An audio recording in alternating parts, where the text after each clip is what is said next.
Bueno, buenas tardes, estimadas personas estudiantes. Vamos a dar inicio a la cuarta video tutoría del curso Didáctica de las Matemáticas para el apoyo de los estudiantes con necesidades educativas especiales. Entonces, voy a permitirles ver en este momento la presentación. Me dicen si logran ver bien toda la presentación. Sí, profe, bueno, yo sí la estoy viendo. Sí, profe, yo también la veo. Sí, ok, perfecto, excelente. Muy bien. Bueno, este es la continuación de la segunda parte del capítulo 3, ¿verdad? Que la tutoría anterior la estuvimos viendo un poco. Entonces hoy vamos a hablar igual de las dificultades de acceso a los procesos de aprendizaje de la matemática y las estrategias de intervención, ¿verdad? Entonces, vamos a empezar a ver varios conceptos ya específicos de diferentes diagnósticos que debemos de manejar para poder hacer un buen trabajo en lo que es la didáctica de las matemáticas para las personas que requieran diferentes apoyos educativos, ¿verdad? Bueno, yo sé que ustedes han escuchado ya hablar del término de discalculia, ¿verdad? Que inmediatamente lo asociamos con una dificultad para la comprensión de todos los elementos en el área de las matemáticas, ¿verdad? La discalculia es una anomalía, trastorno o un síndrome, así viene en la unidad didáctica, que podría tener su origen en algún factor cognoscitivo, o sea, que el estudiante no logre acceder a la matemática porque haya un déficit cognoscitivo, porque haya una situación a nivel sensorial que no le permite hacer la comprensión de los diferentes símbolos que se usan en matemáticas. También podría ser una situación motora, o puede haber un bloqueo afectivo. Esta se refiere a la dificultad en el uso de todos los conceptos matemáticos, desde lo que es el sistema de numeración, el uso de los algoritmos de suma, resta, multiplicación, división, la resolución de problemas. Los estudiantes que presentan discalculia tienden a presentar claramente un bajo rendimiento en el área de las matemáticas.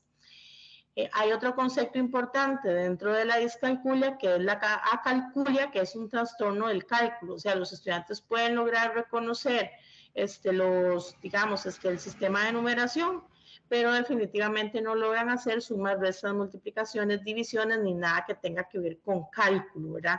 Este es un diagnóstico dentro de lo que se refiere a la discalculia. Hay una dificultad también para reconocer la posición de las cifras dentro de un número. Entonces, por ejemplo, los estudiantes no logran definir cuál número está en las unidades, en las decenas, en las centenas, en las unidades de millar. Y, por ejemplo, si yo les hago un dictado de un número, puede ser que ese número se escriban incorrectamente. Digamos, yo puedo dictar 375 y ellos pueden escribir 357. O puedo dictarles 1824 y ellos poner 1842, o sea, hacer la inversión de las cifras dentro del número. Hay una serie de dificultades para el razonamiento matemático, por lo cual entonces es muy difícil que estos estudiantes logren, por ejemplo, ir a la soda con una cantidad de dinero y saber cuánto vuelto les tienen que dar, ¿verdad? Y también hay una dificultad porque hay mucha desorganización en el uso del lenguaje a nivel matemático, ¿verdad? Entonces, todos estos conceptos de antecesor, sucesor, de mayor, menor, igual, de secuencias, algoritmo, es muy difícil para ellos comprenderlo, ¿verdad? La acalculia quedaría asociada a la existencia de alguna lesión cerebral, ¿verdad? Cuando la persona tiene dificultades de acalculia, que no logra hacer ninguna comprensión de nada matemático, sí tendría que ver con una lesión cerebral. Pero la discalculia no incluye ninguna lesión cerebral, sino hay una situación de inmadurez, ¿verdad? A nivel de las funciones neurológicas, o como les decía, una dificultad a nivel afectivo o también una dificultad a nivel sensorial que pueda hacer que los estudiantes tengan estas dificultades. Ahora, ustedes habían escuchado este concepto. ¿Cuál había sido la característica más importante que habían escuchado de este concepto?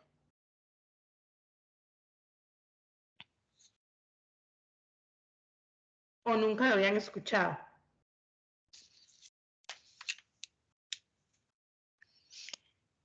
Para ser honesta, el acalculia nunca le había escuchado. Ok, muy bien. Si es que se usa más como el término discalculia, ¿verdad? Es como y digamos en realidad es como el más fácil de diagnosticar para uno como docente de educación especial, pero si este otro término de acalculia también existe y es muy real en las aulas. Ok, vamos a ir ahora definiendo un poco cuáles son algunas manifestaciones, o sea, algunas características, algunas sugerencias que nos da la unidad didáctica y algunas adecuaciones que se trabajan con los estudiantes que presentan, por ejemplo, dificultades cognitivas. Vamos a verlos también algunas, digamos, manifestaciones que se dan a nivel de matemática en las personas con dificultades de atención, en las personas con dificultades de conducta y en problemas de aprendizaje. Bueno, cuando hablamos de estudiantes con dificultades cognitivas, estamos hablando del llamado trastorno de discapacidad intelectual, ¿verdad? Que así se le llama ahora, que es lo que antes llamábamos que había un retraso mental, ¿verdad? Esos estudiantes tienen muchas dificultades para reconocer, por ejemplo, de dónde empieza una serie y dónde termina. Entonces, por ejemplo, si les decimos que empiecen, hagamos una serie del 1 al 10, probablemente ¿verdad? Ellos empiecen, ¿verdad? En los niveles inferiores de primero y segundo grado, si hay un estudiante con esta condición, a poner, digamos, 1, 2, 3, 4, 6, 8, 10, se brincan 2 números, ¿verdad? Y también, por ejemplo, si les decimos, vamos a hacer, digamos, series de 2 en 2, ¿verdad? Entonces, ok, de 2 en 2, del 2 al 10, ellos pueden ser que hagan 2, 4, 6, 8, 10 y sigan 12, 14, 16. Bueno, es que la tenías que hacer en este rango. Para ellos es difícil, digamos, comprender las series, ¿verdad? De dónde terminan, dónde pasa, digamos, el número. Entonces, puede ser que sepan los números del 0 al 50, pero que cuando ellos los estén contando, nosotros tengamos que decir, ok, 1, 2, 3, 4, 5, 6, 7, 8, 9, 10. ¿Qué sigue? Entonces, ok, aquí 11. Usted le dice 11 y ya él sigue. 12, 13, 14, 15, 16, 17, 18, 19. No sabe qué sigue. Usted le dice 20. Ok, ¿qué sigue de 20? Entonces, ok, 21. Pero tienen esta dificultad para reconocer estas series como tales. Hacen una repetición en voz baja de los números anteriores al indicado. Entonces uno le dice, ¿cuál número está antes de 4? Entonces ellos hacen 1, 2, 3. Ah, está 3. ¿Verdad? ¿Cuál número está después que 6? 1, 2, 3, 4, 5, 6. Ah, 7. ¿Verdad? Pero no lo tienen como algo completamente libre y definido, sino tienen que hacer la repetición de la serie para poder comprenderlo. Tienen una incapacidad para realizar cálculos sencillos y yo les digo, ¿verdad? En forma oral, si usted tiene 2 bolas y le regalan 2 más, ¿cuántas hay? Entonces ellos dicen 3, 2, 1, ¿verdad? Porque no logran hacer esos pequeños cálculos. O yo le digo, por ejemplo, les estoy dando una moneda, tienes que comprar ese pop y vale 100, de una moneda de 50, ellos no logran comprender, ¿verdad? ¿Cuál cantidad necesitan de más para poder comprar el pop? Hay muchos problemas para resolver seriaciones o series ascendentes, digamos, las seriaciones, los que les explicaba al inicio, y las series, tanto descendentes como ascendentes, ¿verdad? Si les ponemos a organizar los números y les ponemos varios números, 100, 80, 24, 31 y 1, y le decimos organícela de menor a mayor o de mayor a menor, es algo que les cuesta mucho hacer porque son conceptos meramente abstractos. Permanecen más tiempo ligados a las percepciones con el pensamiento intuitivo. O sea, ellos, digamos, trabajan mejor en cosas que son meramente, digamos, generales que cosas que sean muy analíticas, ¿verdad? Entonces, digamos, ellos pueden tener una comprensión del concepto de número o pueden tener una comprensión de hacer un conjunto, pero cuando ya les decimos, haga un conjunto con más elementos y uno con menos elementos, esto les va a costar mucho hacerlo, ¿verdad? Si los ponemos a clasificar, pueden clasificar tal vez por color y pueden clasificar tal vez, digamos, por tamaño, pero si los ponemos a clasificar por forma, por ejemplo, ponga de este lado todos los triángulos rojos y del otro lado todos los cuadrados azules, puede ser que, digamos, usen algunas otras figuras geométricas que sean azules o rojos, ¿verdad? Porque no logran comprender las diferencias en las figuras geométricas. Y las dificultades de comprensión se dan constantemente en todos sus años escolares, ¿verdad? No solamente en matemáticas, sino también en otras materias. Vamos a hablar un poco específicamente dentro de estas personas que tienen dificultades cognitivas, ¿verdad? ¿Qué dificultades tienen el concepto de número? Bueno, el concepto de número es lo primero que nosotros aprendemos, ¿verdad? Que es, por ejemplo, que el número 1 está compuesto por un elemento. El número 2 está compuesto por 2 elementos, que el número 3 está compuesto por 3 elementos. Entonces, ¿qué sucede aquí, por ejemplo? Hay muchas dificultades en la lógica numérica, ¿verdad? Hay dificultad para comprender enunciados o frases que tengan que ver con matemáticas. Entonces, yo les digo, por ejemplo, usted sabe que es un número y es un concepto que ellos no logran manejar. Hay alteraciones en la asociación número-objeto, ¿verdad? Digamos, si yo tengo 3 stickers y le digo, ¿cuántos tiene ahí? Él, digamos, puede ser que los cuente, pero lo que hace nada más es pasar el dedo encima. Y entonces decir, 1, 2, 3, 4. Y entonces me dice que tiene 4 stickers, cuando en realidad tiene 3, ¿verdad? Hay una dificultad de comprensión del significado en todo lo que son los sistemas de numeración, ¿verdad? Entonces, digamos, tienen muchas dificultades para hacer, digamos, la comprensión también de lo que son las series numéricas, de lo que son las secuencias. Por ejemplo, si yo los pongo a trabajar en el concepto del número antecesor y sucesor, en eso tienen mucha dificultad. Si los pongo, por ejemplo, hacer un dictado de números, también eso les cuesta mucho, ¿verdad? Hay dificultad para entender también que cada grupo de 10, por ejemplo, forma un orden superior, o sea que un grupo de 10 ya no son solo 10 elementos, sino que forman una decena. Eso también es algo que se les dificulta mucho. Ok. ¿Cómo lograr que estos estudiantes entiendan las ideas matemáticas en el concepto de número, verdad? Ok, bueno, hacer uso de objetos concretos para estimular los sentidos. Entonces, cuando vayamos a ver, digamos, el concepto de número, vamos a empezar, digamos, del 1 al 10, no solamente tener las tarjetas de los números del 1 al 10, sino también, por ejemplo, tener material concreto. Entonces, tener, digamos, 10 bolitas de plasticina o tener 10 pajillas o tener, digamos, lápices de color, ¿verdad? Para que ellos vayan logrando contar cada uno de los números, que es algo abstracto, con un objeto que ellos lo puedan asociar. Utilizar dibujos o figuras que representen los conjuntos. Entonces podemos tener algunas tarjetas, digamos, que por un lado tenga el número y por el otro lado tenga la cantidad de elementos, ¿verdad? Que tenga, por ejemplo, número 3, 3 mariposas, número 2, 2 casas, ¿verdad? Efectuar relaciones entre los números y cálculos sencillos con ellos. Entonces, digamos, podemos jugar con tucos de madera y entonces podemos decir, ok, ¿cuál número es mayor, el 7 o el 4? ¿El 5 o el 2? El 3 y el 1, ¿verdad? Y ponerle la cantidad de elementos para que ellos puedan definir por qué es mayor y por qué es menor. ¿Qué sucede con esos estudiantes con discapacidad cognitiva cuando hay en lo que es el aprendizaje de las combinaciones numéricas, ¿verdad? Cuando ya estamos, digamos, pueden ser que hayan logrado los números, la serie, el sistema de numeración que les corresponde, por ejemplo, en segundo grado, que tienen que ver hasta 1000, pero digamos, ¿qué sucede aquí, verdad?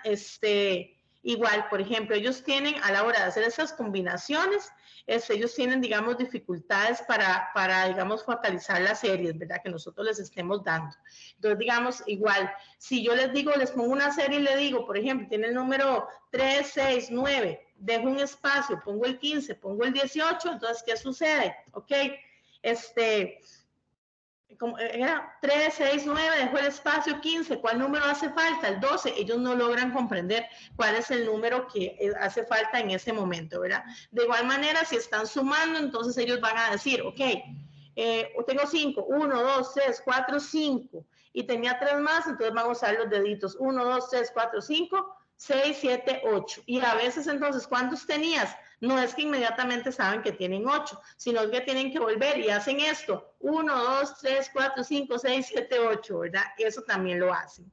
Entonces, vean cómo, ¿verdad? De igual manera, las dificultades que se presentan en el concepto de número también están muy relacionadas con las dificultades que se presentan en las combinaciones numéricas. ¿Okay? ¿Cómo podemos hacer, digamos, cuando estamos ya trabajando el dominio de algunos algoritmos básicos? Bueno, los algoritmos básicos, ¿cuáles son? Bueno, la suma y la resta, que son los, digamos, los primeros y los más importantes. Entonces, van a haber dificultades para entender los ejercicios que se le proponen, ¿verdad? Entonces, si nosotros, por ejemplo, ponemos la instrucción, pero de igual manera vamos a tener que explicarle qué es lo que vamos a hacer. Necesitamos mucho apoyo concreto, como yo les decía, el uso de los dedos, el uso del ábaco, el uso, por ejemplo, de frijoles, de maíz, eso les ayuda muchísimo. Es necesario para ellos tener un tiempo adicional para resolver las operaciones. Lo que otros estudiantes pudieron hacer 5 operaciones en 10 minutos, ellos probablemente se tengan que llevar 40 minutos. Entonces, a veces mi pregunta es, ¿qué es mejor? ¿Ponerle las 5 operaciones o mejor solo ponerle 2 en esos 20 minutos para que él pueda lograr también terminar, ¿verdad? Porque al final de cuentas lo importante es que logre hacer un dominio correcto del algoritmo, no que haga una cantidad enorme de algoritmos correctos. Por ejemplo, lo que es ellos pueden lograr comprender sumas, restas y aún multiplicaciones con uso de tablas. Pero cuando nosotros les enseñamos las divisiones, por ejemplo, en forma abreviada, que ellos no pongan, digamos, bueno, tenemos el dividendo divisor, cociente y residuo, ¿verdad? Pero entonces, cuando nosotros decimos, por ejemplo, 12 entre 2 y decimos 6, ¿verdad? ¿Qué hacemos? 6 por 2, 12 y ponemos el 12 debajo del 12. Ellos lo hacen de esa manera, pero es muy difícil que logren llegar a hacerlo, digamos, sin poner el 12 debajo y solamente poner que quedaron 0, ¿verdad? Porque para ellos eso es algo abreviado y es algo muy difícil de realizar. Avanzan en las operaciones, pero claramente lo hacen a un ritmo muchísimo más lento que los demás. ¿Qué estrategias podemos trabajar con este tipo de estudiantes? Bueno, permitirle que haya una manipulación de los objetos, entonces siempre mantener en el aula, como yo le decía, ¿verdad? Cosas, digamos, que ellos puedan usar, podemos igual dar cartulina y decirle que lo vaya haciendo en pedacitos para que tenga la cantidad de elementos que tenga que sumar, ¿verdad?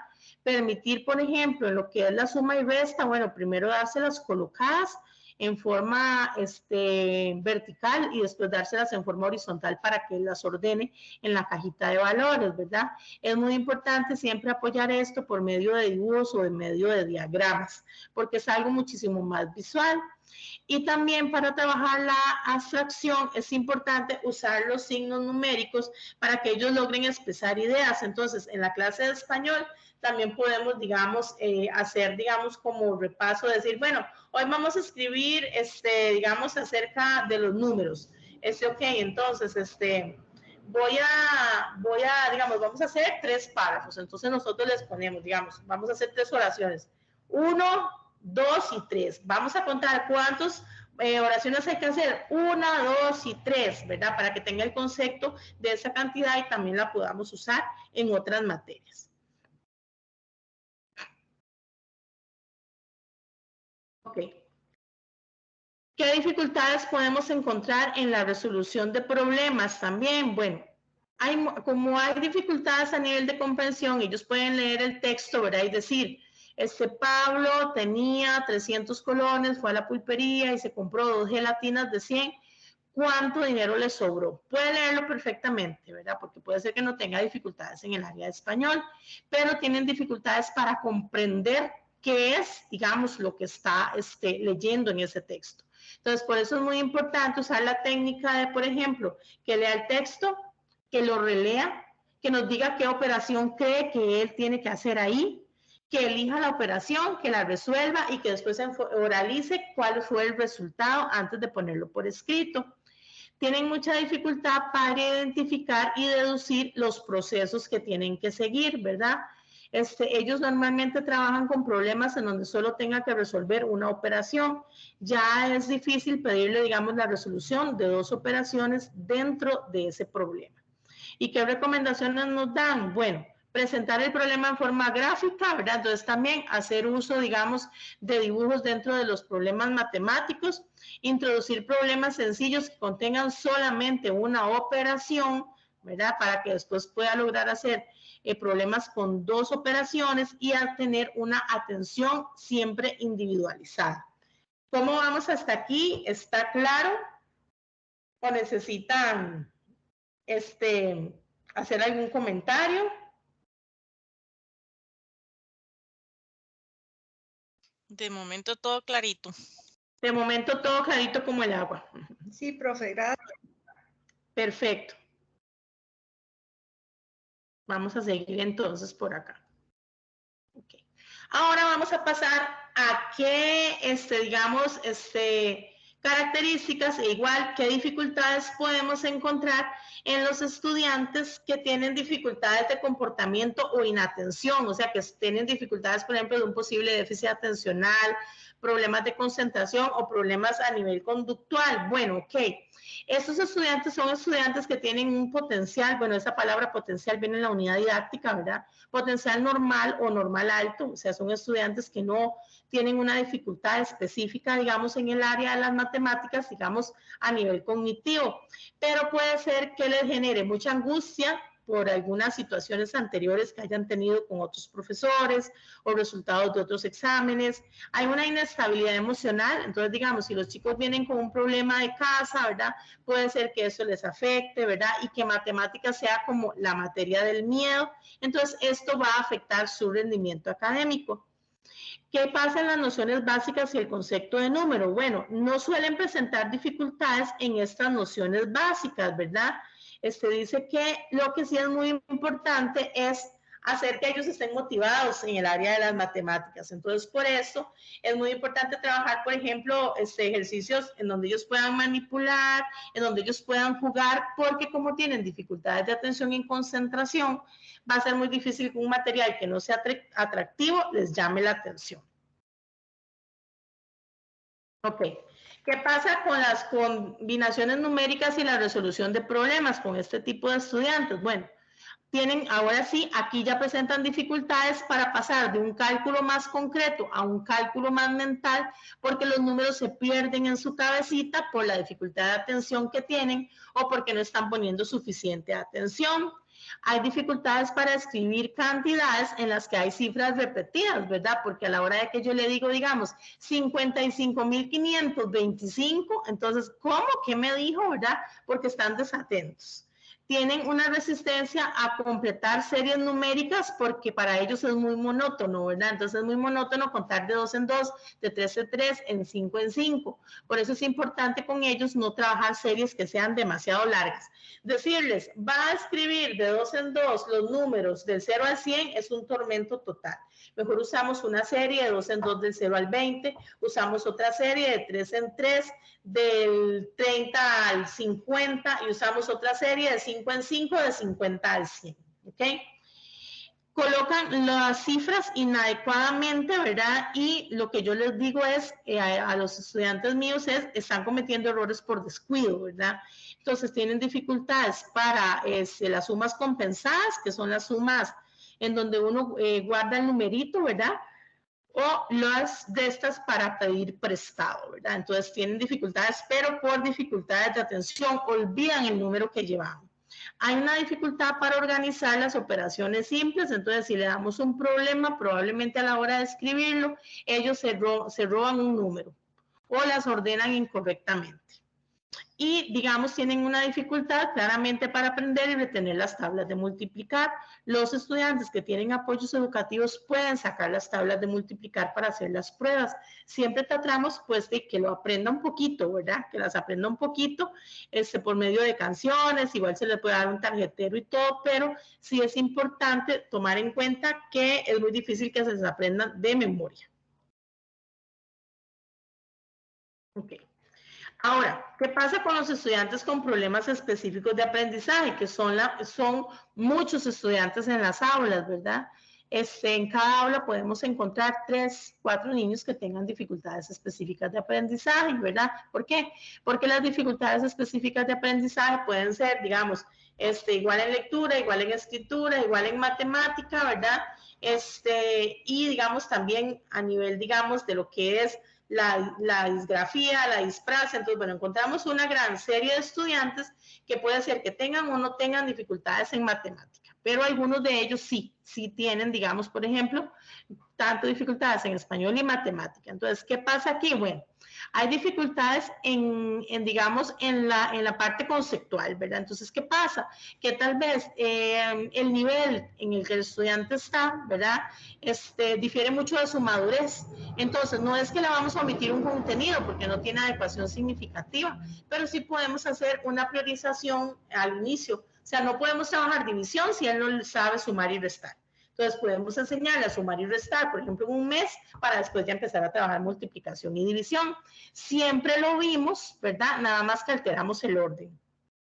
Tienen desorganización y desorientación espaciotemporal, que a esto se le llama disprasia, ¿verdad? Que es la dificultad para lograr a nivel sensorial organizarnos dentro de un espacio. Entonces tienden a hacer escritura de números en espejo, se hacen los números al revés. Esto puede relacionarse con dislexia. Hay confusión entre algunos números que tienen igual simetría por la parte, digamos, de la parte sensorial, que ellos tienden a asimilar, por ejemplo, que el 6 y el 9 son sumamente parecidos, ¿verdad? Entonces ellos los tienden a confundir, o el 3 y el 5. Hacen movimientos gráficos de forma incorrecta, entonces le ponen muchos ganchitos a los números e inventan otras formas para escribirlos. Tienen dificultades para comprender y seguir series y dificultades para escribir números cuando se le dictan. ¿Qué dificultades tiene esta población en el dominio de algoritmos básicos? Bueno, hay dificultades para resolver problemas en el papel, o sea, problemas que ya son prácticas escritas. Pueden hacerlo, por ejemplo, con esos dibujos que estaban ahí, vea que eso es con forma de piedritas. Obviamente ya cuando los números son muy grandes, pues ya podemos usar, por ejemplo, bingos, podemos usar tarjeteros, podemos usar loterías, podemos usar ruletas de números, podemos usar, digamos, carteles de números, podemos usar carteleras de números, ¿verdad? Para que sea más atractivo. Hay problemas en la colocación de las cifras, ¿verdad? Ya esto es porque no hay una comprensión de cuál es el número que va primero y el que va después. Cuando tal vez pueden hacer las sumas y las restas sencillas correctamente, pero si tienen dificultad, perdón, para seguir procedimientos de llevar prestado, ¿verdad? Guardar el número para sumar a nivel compensado, también tienen dificultad en esto. Hay dificultad en la comprensión de algunos términos, entonces, ¿qué pasa? Por ejemplo, ellos pueden comprender, digamos, bien dónde está el dividendo, dónde está el divisor, dónde está el cociente, hacerlo bien, pero el residuo no saben dónde colocarlo. Cuando los ponemos, igual como les decía, hacer sumas o restas de llevar y de pedir, ellos ya no es que olvidan el número, sino que no lo colocaron, o lo suman incorrectamente, o lo restan incorrectamente, ¿verdad? A veces hacen operaciones y las hacen correctamente, pero les decimos, ¿qué hizo? No saben si sumaron o no saben si restaron. O sea, simplemente lo hicieron, digamos, como por inercia, pero no por una comprensión real. Por eso aquí hay una gran necesidad de tener apoyo de tiempos concretos, o sea, de que nosotros tenemos que definir a esos estudiantes, entonces claramente les tenemos que bajar, digamos, la cantidad de las asignaciones, no digamos los contenidos, pero sí la cantidad de asignaciones que les tenemos que entregar para trabajar.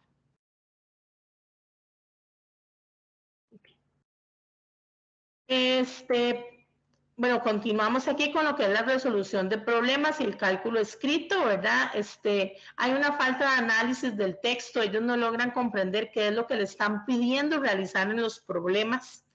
Hay una baja capacidad de analizar y sintetizar, entonces no logran conocer cuáles son los datos más importantes para hacer el planteo de su problema.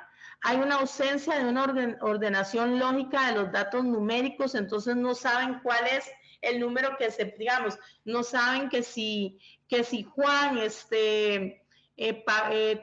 tenía 5,000 colones y Juan gastó 3,815, puede ser que ustedes vean que hacen 3,815 menos 5,000 y lo hacen en forma incorrecta, ¿verdad? Ok, dificultades de lectura del enunciado, puede ser, ¿verdad?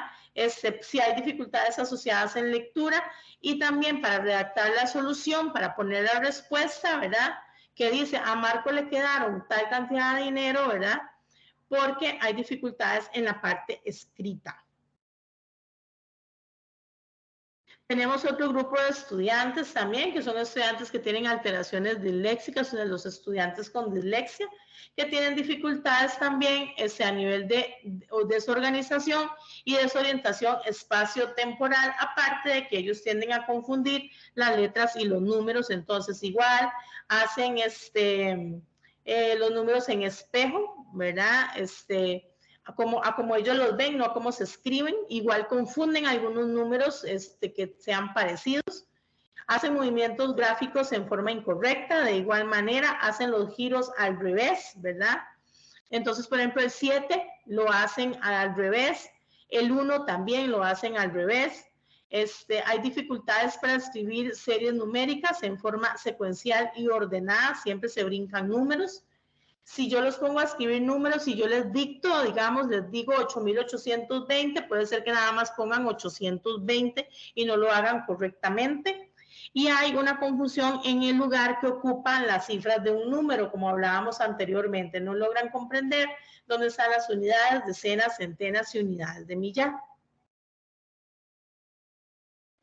Hay dificultad para ordenar correctamente las cantidades de una operación, ¿verdad? Entonces, puede ser que ustedes los pongan, ellos completamente lo hacen diferente. Uno les dice, yo puse 24 más 2, ¿de dónde sacaste 26 más 2?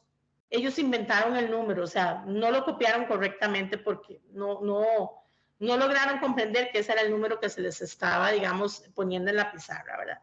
Hay fallas al resolver operaciones sumamente sencillas, dificultades debidas a la falta de comprensión verbal y escrita, ¿verdad? Como hay dificultades en la comprensión verbal y en la comprensión escrita, por eso también se dan dificultades a nivel matemático.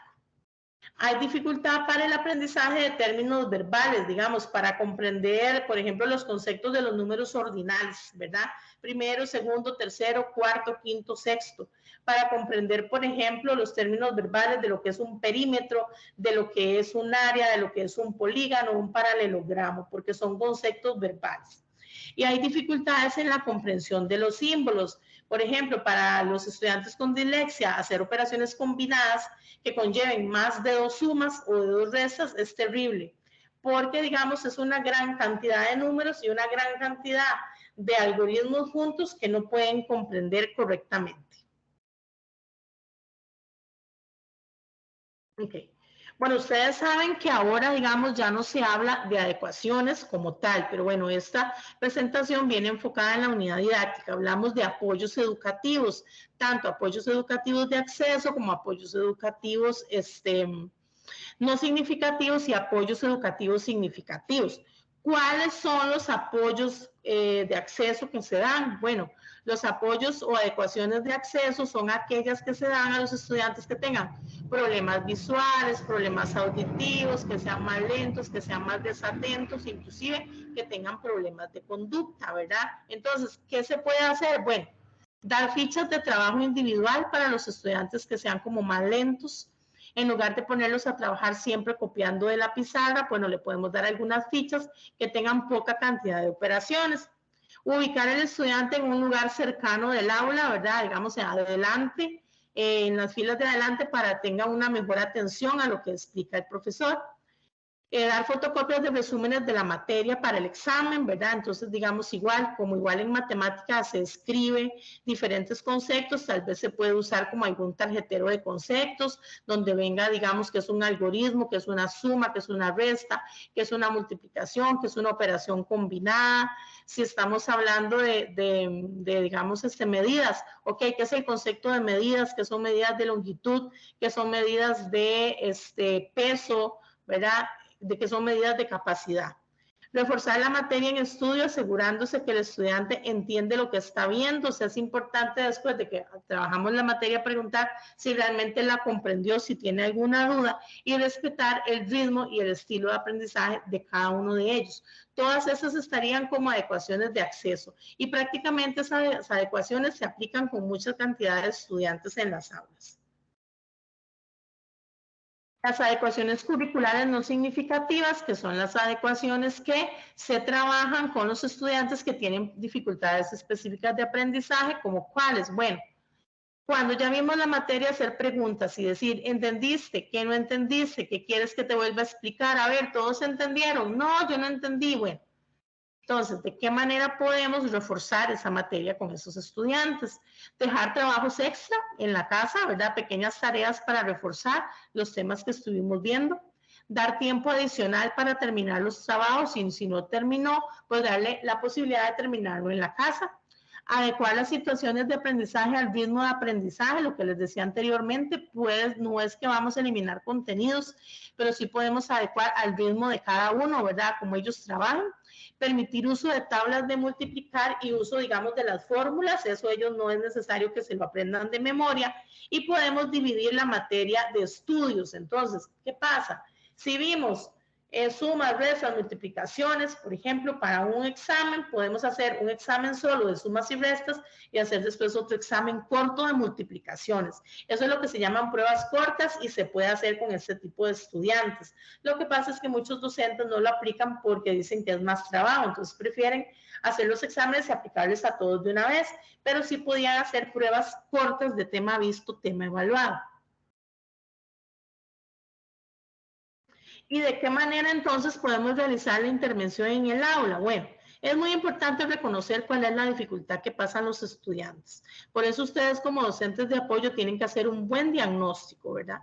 Tomar en cuenta cuáles son las formas de razonamiento, cuáles razonan más a nivel oral, cuáles tienen un mejor razonamiento a nivel escrito, cuáles tienen un razonamiento con situaciones concretas, un razonamiento con situaciones más abstractas. Respetar el desarrollo cognitivo del estudiante, o sea, no hay magia que nosotros podamos hacer para que un estudiante comprenda lo que en la madurez aún no puede comprender. Entonces, aquí es donde tenemos que tomar decisiones si se aplican otro tipo de adecuaciones como los apoyos significativos. Y también muy importante ver la pertinencia de los estilos cognitivos de aprendizaje que aplica el docente. Para eso, trabajar con el DUA es lo que siempre hemos hablado que es lo mejor, porque al dar diferentes formas de representación, expresión, ¿verdad? Y evaluación, es muchísimo más fácil para los estudiantes poder comprender lo que estamos trabajando en el área de las matemáticas. Ok. Ahí se termina la presentación del día de hoy. Voy a dejar de compartir la pantalla para que me vean a mí. Buenas tardes, las otras estudiantes que se conectaron, María Cecilia y Emily. No sé si tienen alguna duda de la presentación. Yo sé y me imagino que ya este tema, eso ya ustedes lo habían leído bastante porque habían tenido bastante tiempo, ¿verdad? Y era la segunda parte del capítulo 3, que era una parte muy bonita porque era una parte muy práctica. Y vean cómo todo se relaciona, ¿verdad? Vamos a ver qué hay aquí en el chat para ver qué nos dicen por acá. Ah, no se preocupe, Emily, tranquila. A veces no se puede entrar a tiempo, no se preocupe. Además, al inicio yo hasta me tuve que salir porque no me salía ahí, no me salía la cámara. Así es que no, tranquila, más bien muchas gracias por ingresar. Entonces, ¿qué es lo que sucede, verdad? Que al final de cuentas todo se parece, ¿verdad? Todo se parece. Aquí lo más importante es que sabiendo el diagnóstico que los estudiantes tengan, sea de discalculia, de dificultades de aprendizaje, dificultades de atención, ustedes puedan lograr trabajar con una matemática que sea más lúdica, con una matemática que sea más sencilla, con una matemática que esté más enfocada en los estudiantes y no tanto en la cantidad de materia que tenemos que dar, ¿verdad? Porque matemática se ha vuelto como la materia, ¿verdad? Digamos que es como difícil y la materia que le atraviesa el zapato a muchos estudiantes. Entonces, ¿cuál es la idea? Que nosotros como docentes de apoyo podamos crear matemáticas muchísimo más divertidas y sencillas en el aula. No sé si tienen algún comentario, alguna duda acerca de la presentación o si me quieren hacer alguna consulta acerca del proyecto o acerca del trabajo colaborativo que podamos ahorita definir por acá.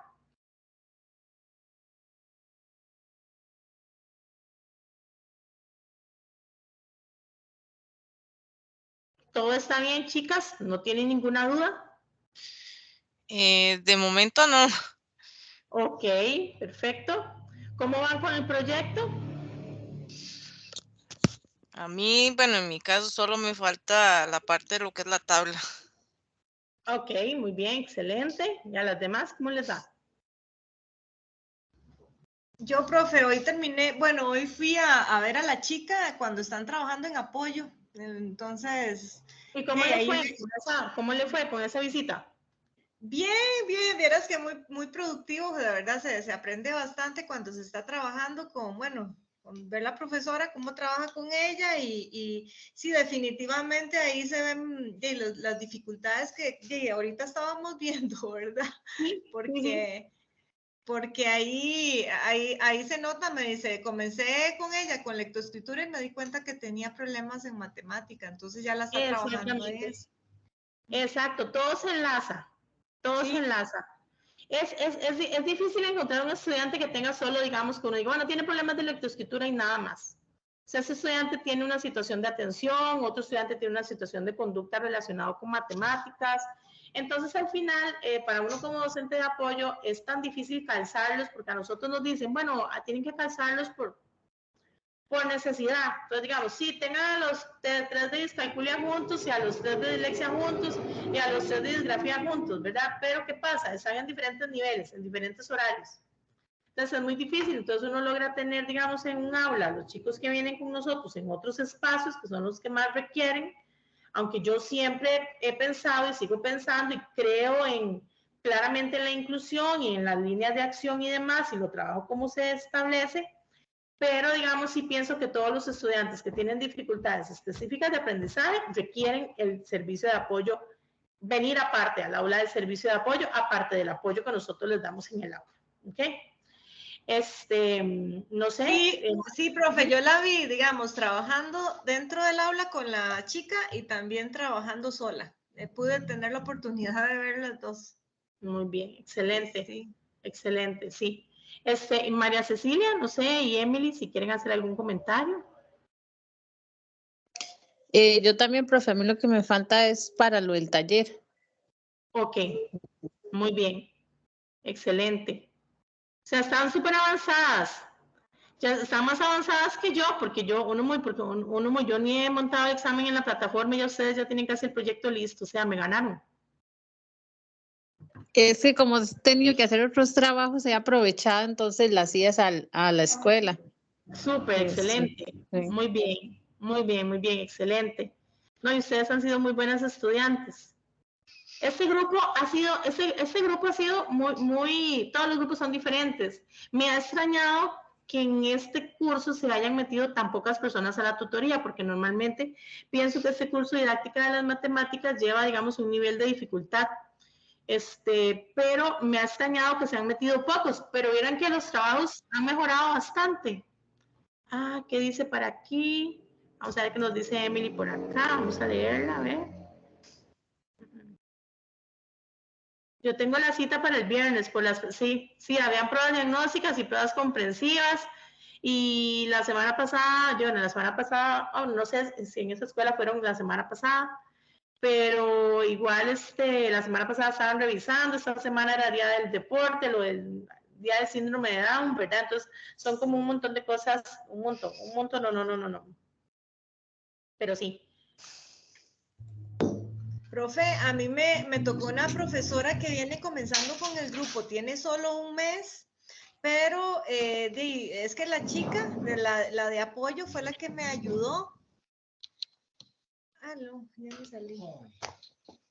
¿Lo fui yo? No sé. Ah, no, ya, profe. Sí, me ayudó. Sí, gracias, es que pensé que me había salido. Sí, me ayudó bastante con el tema porque ella ya lo viene trabajando desde el año pasado. Entonces, la profe sí me dijo, lo que he podido ver es esto y esto, pero la de apoyo sí me ayudó un montón porque sí la conocía, ¿verdad? Y específicamente en el área de matemática. Entonces, Okay. porque como que había mucha falta de maestros. Sí, Todavía hay falta sí. como de personal, entonces es como que ellos, las de apoyo tenían que estar tomando los grupos y fue así como bastante complicado. Exacto. Y con todas las pruebas y todo. Esa fue nuestra historia de las primeras Sí. 3 semanas. Faltaban maestros, entonces nosotros igual. entre el equipo interdisciplinario y nosotras cuidábamos los grupos. Eso no debería de ser. Cuando faltan docentes, los que tienen que asumir es el personal administrativo. La directora o el director con el asistente administrativo o cancelar los grupos. Pero siempre se maneja que, bueno, como no hay docentes, entonces para que los chiquitos no pierdan, vamos a decirles las de apoyo. Pero eso nos genera a nosotros un gran nivel de atraso en nuestras evaluaciones y en nuestra manera de trabajar, ¿verdad? Porque, digamos, nos dan 6 semanas para evaluar y 6 semanas para empezar ya el trabajo, digamos, ya con el plan de los chicos, pero de ahí eso es muy difícil porque, digamos, si usted una semana la pierde, bueno, la pierde en el sentido con su trabajo de grupo, no es que sea una pérdida trabajar con los niños. Al final uno termina a las 2 semanas y dice, ay no, qué lindo este grupo, ya me gustó, o sea, casi uno se quiere quedar ahí, ¿verdad? Solo con el grupo. Pero eso pasa y es una realidad enorme, ¿verdad? Más que no nombraron a muchos docentes antes de que se aprobara la ley de empleo público, para que entraran con las nuevas... con los nuevos requisitos, ¿verdad? Entonces sí, son muchas cosas que se ven y sí hay escuelas aún donde faltan docentes, tristemente.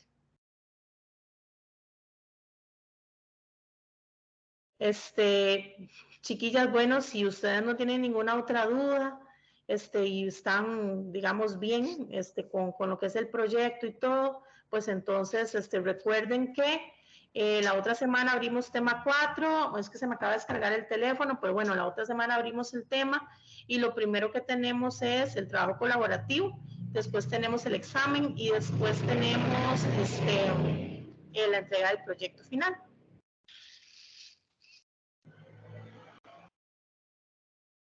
Lo único, Entonces, profe, sería, digamos, lo que yo tengo dudas en el proyecto, cómo es que se va a trabajar, porque todas las materias lo trabajan diferente, entonces no sé cómo lo van a trabajar esta vez. ¿Cómo? ¿Cómo se va a trabajar el proyecto? Es que, digamos, a veces los profes ponen, digamos, 4 personas en un grupo de 3. Nos habla del trabajo colaborativo. Ajá. Ajá. Bueno, ahí vienen las instrucciones en las orientaciones, ¿verdad? Ahorita, digamos, no me recuerdo si son grupos de 3 o grupos de 4, pero yo voy a montar los grupos. Yo monto los grupos, entonces, por ejemplo, si el trabajo colaborativo inicia creo que, bueno, si inicia un lunes, entonces, por ejemplo, yo desde viernes voy a habilitar, digamos, voy a habilitar en el tema que corresponde, que sería el tema 4, la distribución de los grupos. Entonces, digamos, yo pongo, ok, trabajo colaborativo, y entonces un documento donde están ya los grupos definidos. En este grupo, en este curso, solo hay un estudiante que dejó completamente todo votado, entonces probablemente lo ponga como estudiante 4, ¿verdad? O sea, como porque sé que no va a hacer el trabajo, porque él ya lo dejó votado, pero yo lo tengo que incluir porque sigue en la lista. Entonces, ese estudiante va a ser como estudiante 4 y de una vez les voy a poner a ustedes ahí que la parte del estudiante 4, digamos, se la tienen que repartir. No me acuerdo si son grupos de 3 o grupos de 4, eso tengo que verlo, ¿verdad? A ver cómo lo manejamos, pero yo soy la que monto los grupos y después tienen igual una semana de tiempo para ustedes ponerse de acuerdo.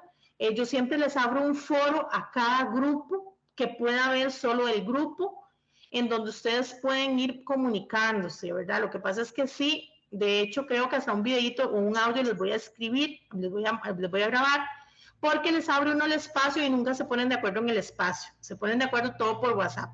¿Y qué es lo que pasa? Que entonces después me reclaman, profesora, es que Julianita no trabajó, pero yo en el foro no veo nunca que se pusieron de acuerdo por ahí. Entonces yo me pongo a pensar y digo, bueno, ok, dicen que tal no trabajó, que el otro no trabajó, pero no tengo las evidencias para poder defenderlos, ¿verdad? Por eso yo siempre les digo, usen el grupo, ¿verdad? El foro, porque entonces ahí ustedes ponen, buenas tardes, compañeros, para agilizar taca, aquí vamos a ir poniendo los avances, mi avance es el siguiente, usted pone su primera parte, la otra pone su segunda parte. Pueden por WhatsApp ponerse de acuerdo y decir, ya terminé la primera parte, la voy a subir, ya terminé la segunda parte, la voy a subir, para que a ustedes les quede respaldo, que ustedes por ahí se pusieron de acuerdo.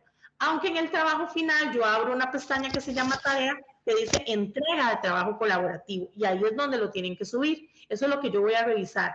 Pero si me ha pasado mucho en trabajos colaborativos siempre, en uno o dos grupos, profes que nunca entregó las cosas a tiempo, profes que vea, es viernes y no nos ha entregado su parte, entonces nosotros no podemos hacer la última, ¿verdad? Si las cosas están ahí en el foro, yo puedo darme cuenta. Inclusive podría decir, bueno, ok, entonces a esta persona se le bajan estos puntos. Pero si ustedes no usan el foro correctamente para ponerse de acuerdo y nada más ponen, hola, mi número de WhatsApp es tal y el mío es tal y se ponen de acuerdo de todo por fuera, si después hay reclamos, yo no tengo cómo defenderlos. Entonces yo le tengo que dar a esa persona la misma nota. Entonces, así es más o menos como lo manejo yo y creo que es parecido a como lo manejan los profesores. No sé si hay profesores que les permiten montar los grupos. Bueno, digamos, en algunas materias ponen, digamos, como el grupo y cada uno se va metiendo los integrantes Ajá. a ese grupo. Uh-huh. Es lo Sí. que yo he visto. Sí, Pero digamos, entonces, en algunas también he visto que, por ejemplo, ponen en la parte como el Word para trabajarlo directamente ahí, para no tener uno que abrir usar el driver de uno personal para trabajar eso así, de una vez directamente desde ahí. Ajá, sí, no, yo lo manejo de esa manera que les explicaba, digamos, no me gusta, digamos, o sea, si ustedes quieren decidir hacerlo en Drive, pues ustedes abren su Drive de la UNED y por ahí, digamos, se ponen de acuerdo todos, ¿verdad? Y por ahí lo montan y demás. Pero, digamos, sí, digamos, yo diseño los grupos, porque lo que pasa es que entonces se unen algunas y entonces resulta que ahí me dejan, al final me dejan tal vez a los 2 estudiantes que han dejado el curso votado, entonces ¿qué pasa? Que, digamos, los 2 estudiantes que dejaron el curso votado con una estudiante, entonces a esa estudiante le toca hacer todo el trabajo porque los otros 2 estudiantes dejaron el curso votado. Entonces, por eso yo trato mejor de manejar, más o menos montar los grupos y también monto más o menos porque ya los conozco un poco. Entonces ya sé, digamos, las características más o menos y el nivel de los trabajos para que hagan un trabajo colaborativo donde uno que sea más creativo tal vez le colabore a uno que le cuesta más la parte escrita, ¿verdad? Entonces, por así, digamos, por esa manera los trabajo yo y, digamos, sí les hago el foro para que se pongan de acuerdo y después ya ustedes hagan su trabajo colaborativo y lo entreguen al final. Está bien, profe, gracias. A ustedes, muchas gracias, más bien, por también compartirme la forma de trabajar de los demás. Si ahí uno se da cuenta de todo, porque yo tengo acceso a todos los cursos, entonces yo veo cómo lo hace el profesor Jorge, cómo lo hace la profesora Viviana, cómo lo hace, ¿verdad? Uno ve cómo lo hacen todos, porque ahí sí hay una libertad, digamos, de cómo elegirlo. Pero entonces, si no tienen ninguna otra duda, chicas, entonces las dejo ir a terminar sus quehaceres. Muchas gracias, profe. Buenas noches. A usted. Muchas gracias, profe. Buenas noches. Buenas noches. Gracias, profe. Buenas noches. Buenas noches a las 3. Muchas bendiciones.